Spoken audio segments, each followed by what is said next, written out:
your celebration of the literary arts here in Saskatchewan.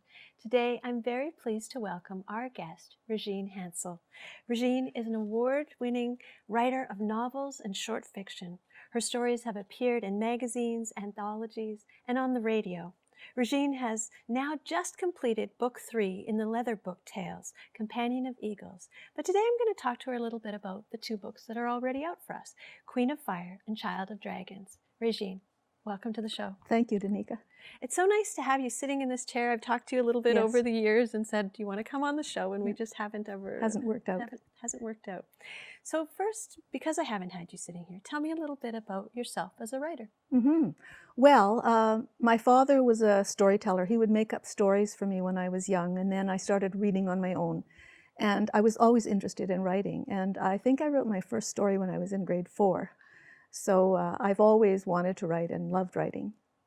And so short stories, did you start with short stories and then move into novel-length work? Or were you always thinking novel-length? Yes, I attended the Summer School of the Arts at Fort Sand many years ago when that still existed. And I started writing short stories. And actually was inspired to write some stories about German immigrants in Saskatchewan by Andreas Schroeder from British Columbia. Because I heard him give a reading. And I thought, oh, I could tell my story.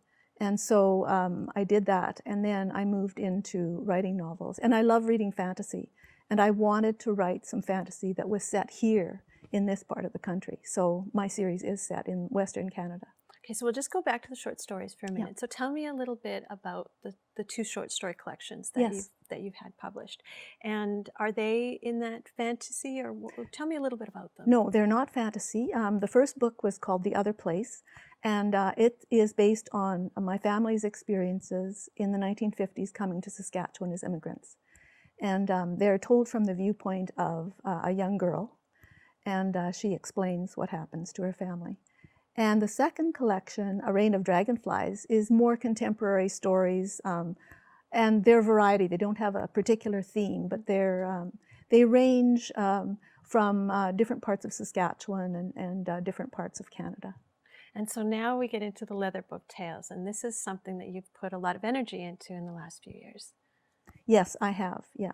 And as I said, I really wanted to read some fantasy that was set in Saskatchewan, and there's the odd thing that I've found that is, but I thought, well, I want to write this.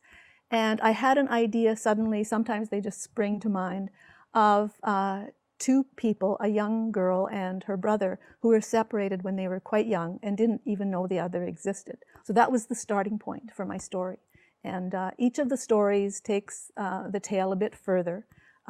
Queen of Fire deals with the element of fire. Child of Dragons deals with the element of water, and the elements of air and earth show up in the future books. And so when you started the first book, Queen of Fire, did you know that it was going to go beyond one book?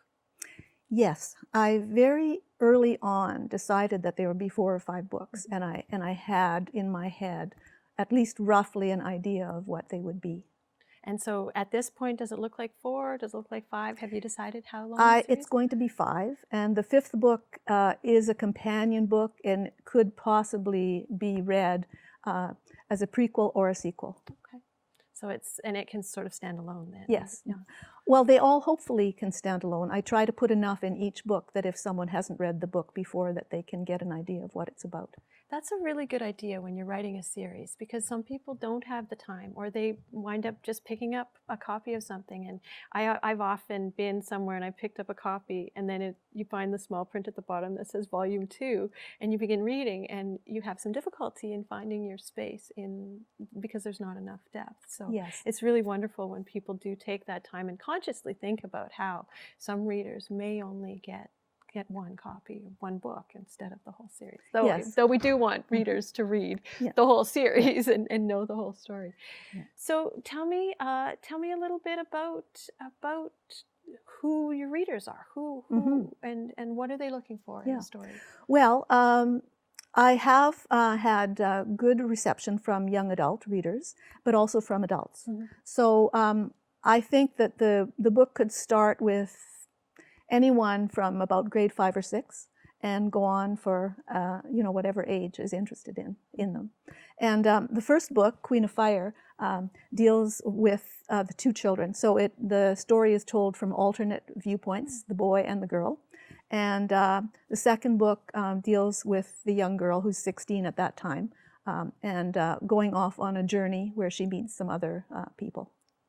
And so when you're writing these, and you've said that you wanted them to be set in Saskatchewan, do the readers recognize those places right away? Have you made it? How have you dealt with that? Yes. Well, it's the landscapes that are Saskatchewan and Manitoba and Alberta, and some of the landscape is a bit of fantasy, but yes, I think they would recognize the landscape. Certainly, I've lived in different parts of Saskatchewan, and I love this place. Mm-hmm. And the landscape I find very inspiring. So there's the forests, there's the Badlands, mm-hmm. There's the plains. In later books, there's the mountains, and even goes into a huge lake that could potentially be Lake Winnipeg in Manitoba. And so do you find that when you write, setting is a critical part of how you build story? Particularly in this series, I've felt that right from the beginning, that the setting was as much a character as the other characters of the books. I love it when people say that, because I find myself immersed in a story when I can situate myself in a place that I can really see. And so when they're set in familiar landscapes, then it gives me a comfortable space to learn mm-hmm. about the characters. Yeah. And one of the other things that I wanted to do was create a bit of a multicultural fantasy setting. So in the first book, we meet some of the people who are like our Indigenous people living on the plains, and there's people from the northern forests and so on. In the second book, there's a very mysterious character who seems somewhat Oriental or Asian as well. So and there's also people who could potentially be Icelandic. So I've tried to bring in some of that, but in a fantasy way. Interesting. So, and what's next? You've got Companion of Eagles that's just about ready yes. to send off into the world? Yes. Yes, I've finished the writing, and then the design has to happen with that. And that'll take a little bit of time yet. But when that's done, well, I've already actually started on the fourth book, made a few notes and a few scribbles on that one. Nice. Yeah. And did you ever imagine that you would be on this? I know you said you always wanted to write, but yes. Did you ever imagine that you would have a story that would be this long and this deep? I didn't actually. I always thought, well, I'll write some short stories and then I'll write a novel, and I've got some other more realistic novels sort of on the back burner. But when this idea came to me for these two young people being separated, it sort of took over my life. And so I've mostly been focusing on the fantasy, and I hadn't imagined that I would write this fantasy at all.